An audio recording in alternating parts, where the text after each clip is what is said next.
रूपसी airport जो हमारे उस इलाके की तरक्की के लिए बहुत बड़ा जरूरी चीज है, रूपसी एयरपोर्ट जो हमारे उस इलाके की तरक्की के लिए बहुत बड़ा जरूरी चीज है।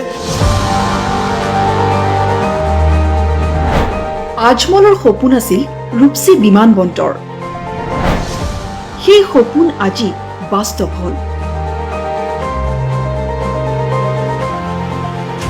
2009 চনৰে পৰা বলিষ্ঠ কণ্ঠেৰে ৰূপসী বিমানবন্দৰ দাবী উত্থাপন কৰি আহিছিল ধুবুৰীৰ সাংসদ মৌলানা বদৰুদ্দিন আজমলে।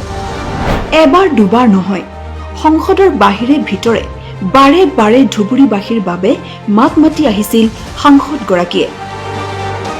অৱশেষত সাংসদগৰাকীৰ ঐকান্তিক দাবী আৰু প্ৰচেষ্টাৰ ফলস্বৰূপে পুনৰ মুকলি হ'ল ৰূপসী বিমানবন্দৰ। দ্বিতীয় বিশ্বযুদ্ধৰ সময়ত ব্যৱহৃত বিমানবন্দৰটো পুনৰ মুকলি কৰিবলৈ যুক্তি সহকাৰে দাবী উত্থাপন কৰিছিল মৌলানা বদৰুদ্দিন আজমলে। रूपसी एयरपोर्ट का रीओपन, ये सेकेंड वर्ल्ड वॉर में ये काम करता था, आज उसके न होने की वजह से वहाँ के लोगों को बड़ी तकलीफ है। मुझे उम्मीद है आपके माध्यम से गवर्नमेंट इसके ऊपर ध्यान देगी।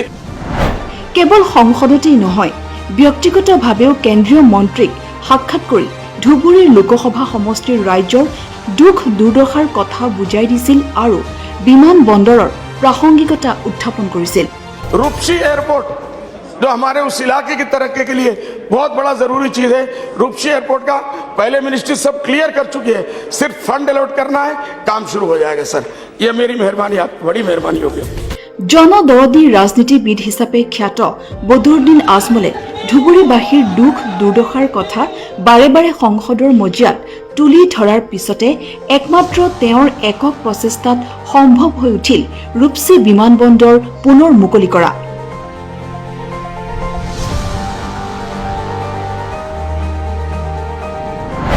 পূৰ্বতকৈ বহু অত্যাধুনিকভাৱে মুকলি কৰা হৈছে ৰূপসী বিমানবন্দৰ।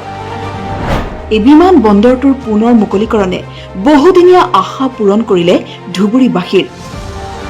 পূৰ্বে দূৰ দূৰণিৰ বিমান যাত্ৰাৰ বাবে গুৱাহাটী অথবা আন প্ৰান্তলৈ যাব লগা হৈছিল যাত্ৰীসকল, কিন্তু এতিয়া ৰূপসী বিমানবন্দৰৰ পুনৰ মুকলিৰ পিছতে সহজতে ধুবুৰীৰ পৰাই বিমান যাত্ৰা অতি সহজতে লাভ কৰিছে ধুবুৰীবাসীয়ে।